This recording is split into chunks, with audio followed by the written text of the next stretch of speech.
Hi friends, smart kitchen for യുയിലേക്ക് എല്ലാവർക്കും സ്വാഗതം.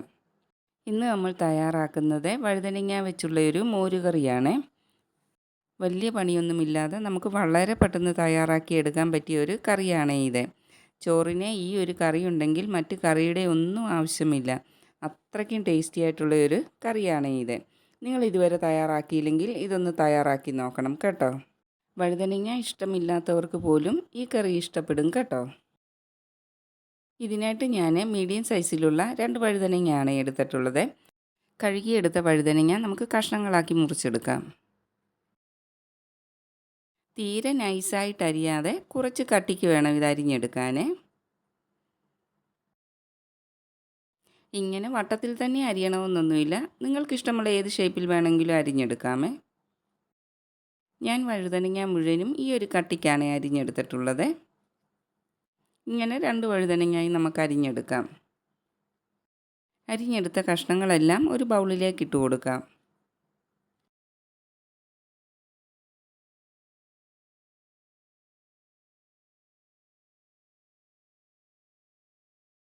ഇനി ഇതിലേക്ക് കുറച്ച് മഞ്ഞൾപ്പൊടിയും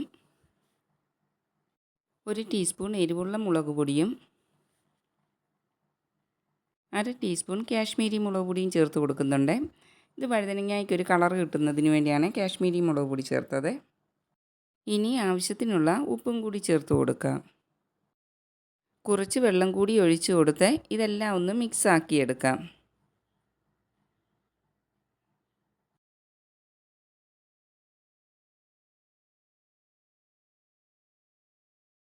വഴുതനങ്ങായ ഉപ്പും മുളകും എല്ലാം ഒന്ന് പിടിച്ച് കിട്ടുന്നതിന് വേണ്ടി അരമണിക്കൂറെ അടച്ചു വെച്ച് റെസ്റ്റ് ചെയ്യാനായിട്ട് വെക്കാം. ഒരു പാനിലേക്ക് കുറച്ച് ഓയിൽ ഒഴിച്ച് കൊടുക്കാം. എണ്ണ ചൂടായി കഴിയുമ്പോൾ ഇതിലേക്ക് നമ്മൾ മാറ്റി വെച്ച വഴുതനങ്ങ ഇട്ട് കൊടുക്കാം. ഒന്നിൻ്റെ പുറത്ത് വരാതെ എല്ലാം നിരത്തി ഇട്ട് കൊടുക്കണം. ഞാൻ ആദ്യം ഒരു ബാച്ച് ഫ്രൈ ചെയ്തെടുത്തതിന് ശേഷം രണ്ടാമതും ഇട്ട് ഫ്രൈ ചെയ്തെടുക്കുകയായിരുന്നു. ഇത് കരിഞ്ഞു പോകാതെ ഷാലോ ഫ്രൈ ചെയ്തെടുക്കണേ. ഒരു വശം മൂത്ത് വന്നിട്ടുണ്ട്. ഇനി എല്ലാം ഒന്ന് തിരിച്ചിട്ട് കൊടുക്കാം. വഴുതനങ്ങ ആയതുകൊണ്ട് പെട്ടെന്ന് തന്നെ ഫ്രൈ ആയി കിട്ടും. 2 വശവും വെന്ത് വന്നിട്ടുണ്ട്. ഇനി ഇത് എണ്ണയിൽ നിന്നും കോരി മാറ്റാം.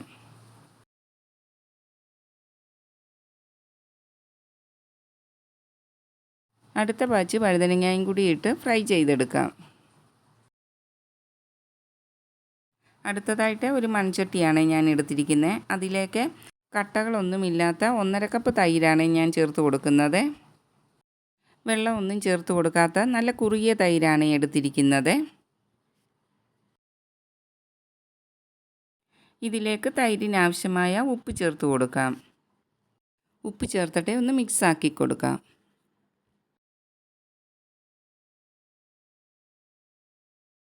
ഇനി ഇതിലേക്ക് നമ്മൾ ഫ്രൈ ചെയ്ത് വെച്ചിരിക്കുന്ന വഴുതനങ്ങ ചേർത്ത് കൊടുക്കാം. വഴുതനങ്ങ ചേർത്ത് കൊടുത്തിട്ട് തവി കൊണ്ടൊന്ന് ചെറുതായിട്ട് മിക്സ് ആക്കി കൊടുക്കാം. ഒരു പാൻ അടുപ്പിൽ വെച്ച് കൊടുത്ത് അതിലേക്ക് കുറച്ച് ഓയിൽ ഒഴിച്ച് കൊടുത്തിട്ടുണ്ട്.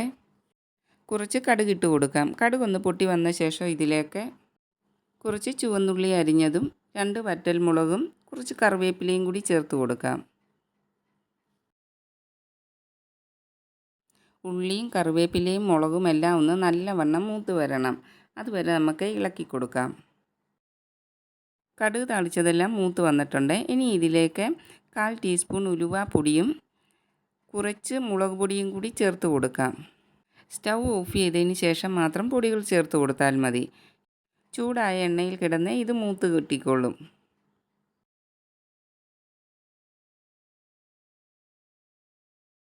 കടുക് താളിച്ചത് തൈരിലേക്ക് ചേർത്ത് കൊടുക്കാം.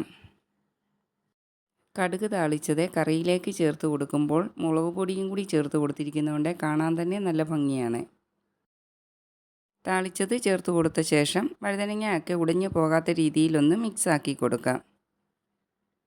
നിങ്ങളെല്ലാവരും ഈ റെസിപ്പി ഒന്ന് ട്രൈ ചെയ്ത് നോക്കണേ. ഇഷ്ടപ്പെട്ടാൽ ഫ്രണ്ട്സിനൊക്കെ ഒന്ന് ഷെയർ ചെയ്ത് കൊടുക്കുകയും ചെയ്യണേ. ഇനി മറ്റൊരു വീഡിയോയുമായിട്ട് വരുന്നിടം വരെ എല്ലാവർക്കും നല്ലത് മാത്രം വരട്ടെ എന്ന് പ്രാർത്ഥിക്കുന്നു. Thanks for watching.